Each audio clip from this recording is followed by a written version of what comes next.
دین کی معلومات کے لیے چینل کو سبسکرائب کریں۔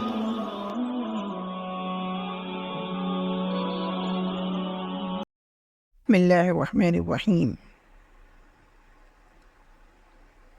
باب ما جاء فی فضل العلم وأهله وطالبیہ۔ علم، اہل علم اور طالب علموں کی فضیلت کے بیان میں ہے یہ باب۔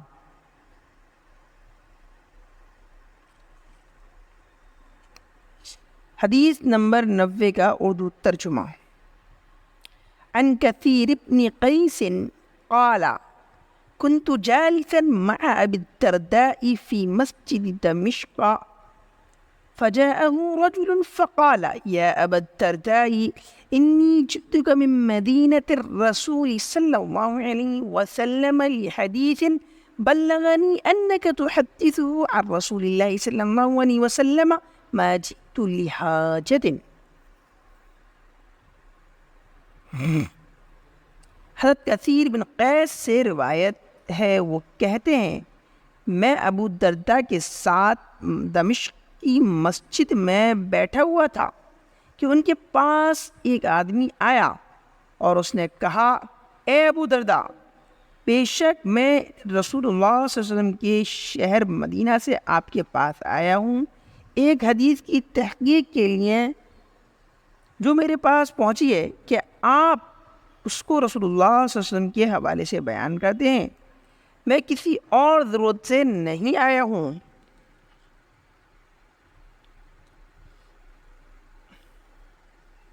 قال، حضرت ابو درداء نے کہا فإنی سمعت رسول اللہ صلی اللہ علیہ وسلم یقول، بے شک میں نے رسول اللہ صلی اللہ علیہ وسلم کو کہتے ہوئے سنا ہے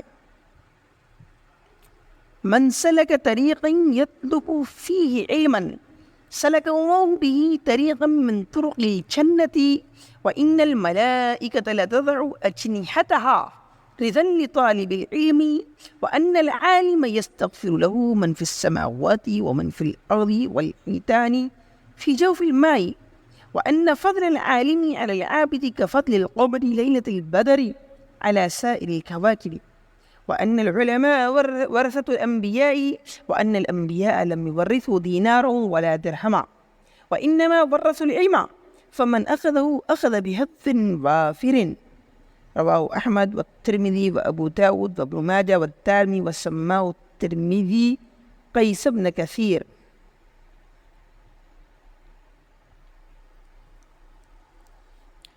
جو شخص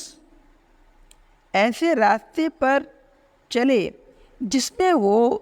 علم حاصل کر رہا ہو تو اللہ اس کے ذریعے اسے جنت کے راستوں میں ایک راستے پہ چلاتا ہے، اور بے شک فرشتے طالب علم کی رضا کے لیے اپنے پروں کو بچھا دیتے ہیں، اور بے شک عالم کے لیے آسمان و زمین کی تمام مخلوق یہاں تک کہ پانی کے اندر موجود مچھلیاں بھی دعائیں مغفرت کرتی ہیں۔ اور عالم کی فضیلت عابد پر ایسی ہی ہے جیسے کہ 14ویں رات کی چاند کی فضیلت تمام ستاروں پر ہوتی ہے، اور بے شک علماء انبیاء کے وارث ہیں، اور بے شک انبیاء دینار اور درہم کا وارث نہیں بناتے، انبیاء تو علم کا وارث بناتے ہیں، تو جو علم کو حاصل کر لیتا ہے وہ بہت بڑی دولت حاصل کر لیتا ہے۔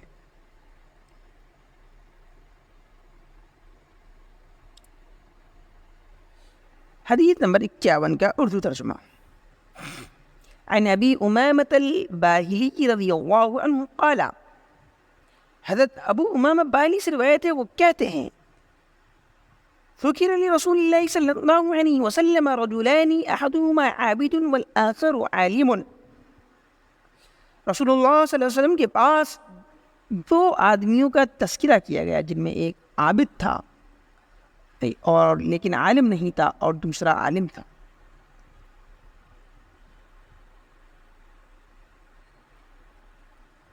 فقال رسول اللہ صلی اللہ علیہ وسلم، تو اللہ کے رسول صلی اللہ علیہ وسلم نے فرمایا فضل العالم علی العابد کفضلی علی اتناکم، عالم کی فضیلت ایسے عابد پر جو عابد تو ہو لیکن عالم نہ ہو، ایسے ہی ہے جیسے میری فضیلت تم میں سے ادنا شخص پر ہے۔ ثم قال رسول اللہ صلی اللہ علیہ وسلم، پھر اللہ کے رسول صلی اللہ علیہ وسلم نے ارشاد فرمایا، ان اللہ وملائکتہ واہل السماوات والارض حتى النملة في جحرها وحتى الحوت ليصلون على معلم الناس الخير، بے شک اللہ اور اس کے فرشتے اور زمین و آسمان کی تمام مخلوق، یہاں تک کہ بلوں میں موجود چیونٹیاں اور مچھلیاں بھی لوگوں کو خیر کی تعلیم دینے والے پر رحمت بھیجتی ہیں۔ حدیث نمبر 92 کا اردو ترجمہ۔ عن ابن عباس رضی اللہ عنہ قال قال رسول اللہ صلی اللہ علیہ وسلم فقیہ واحد اشد علی الشیطان من الف عابد۔ حضرت ابن عباس سے روایت ہے، وہ کہتے ہیں کہ اللہ کے رسول صلی اللہ علیہ وسلم نے ارشاد فرمایا، ایک فقیہ یعنی ایک وہ شخص جو دین کی سمجھ رکھتا ہے، شیطان پر 1000 عبادت گزاروں سے زیادہ بھاری ہے۔ یعنی ایک طرف 1000 عبادت کرنے والے ایسے لوگ ہوں جن کو علم نہ ہو، جاہل ہوں، اور ایک طرف عالم ہو، تو عالم کو بہکانا جتنا مشکل ہے اتنا جاہل 1000 عبادت گزاروں کو بہکانا شیطان کے لیے مشکل نہیں ہوتا۔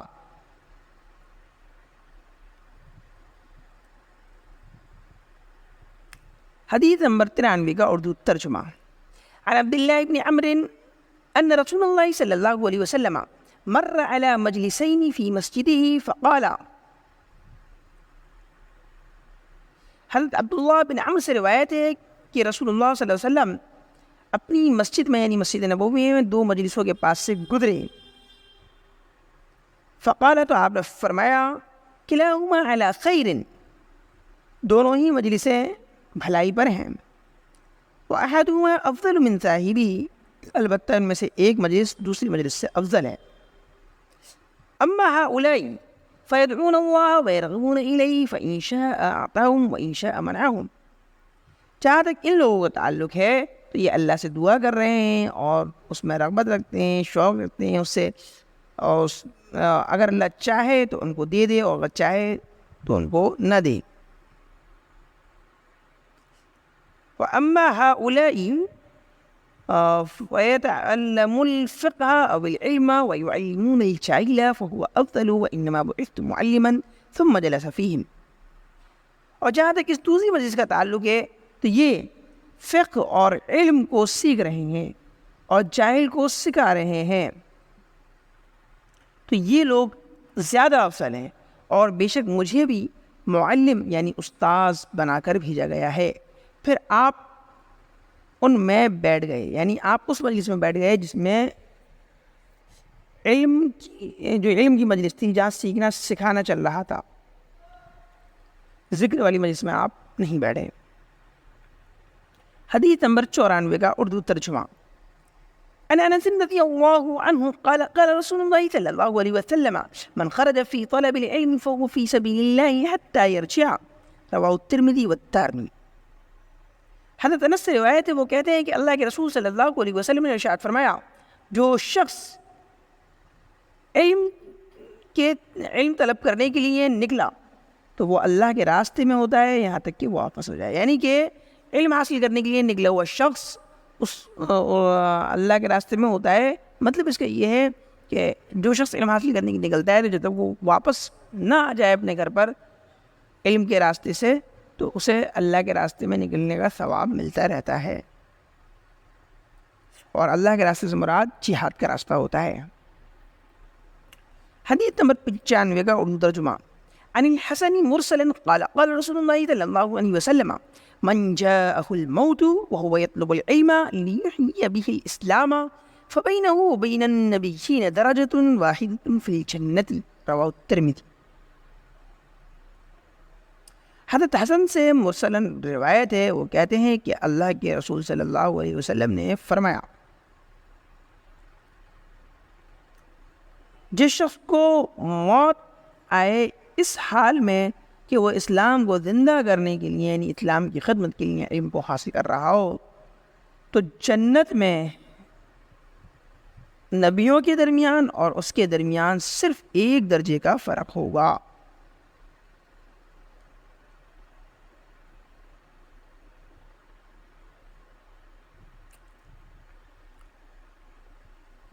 حدیث نمبر 96 کا اردو ترجمہ۔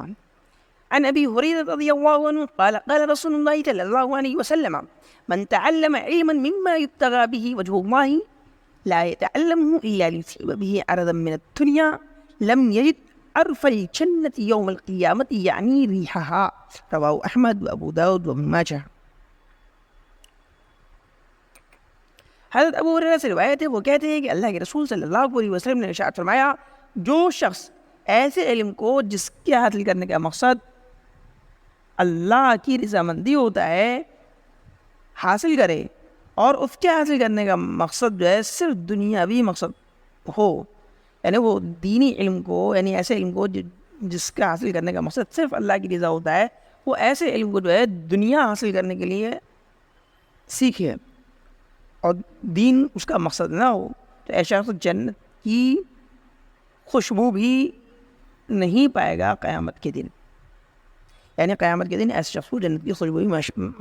میسر نہیں ہوگی۔ اللہ تعالیٰ ہم سب کی اس سے حفاظت فرمائے اور ہمارے علم دین سیکھنے کا مقصد جو ہے دین کی اشاعت بنائے۔ حدیث نمبر 97 کا اردو ترجمہ۔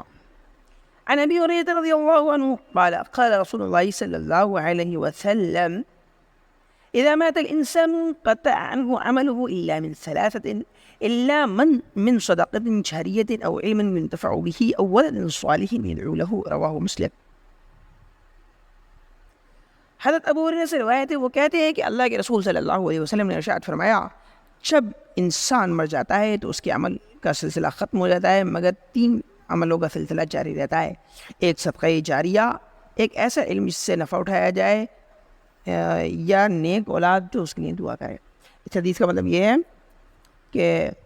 انسان جب مر جاتا ہے تو اس کے مرنے کے بعد انسان کوئی اپنا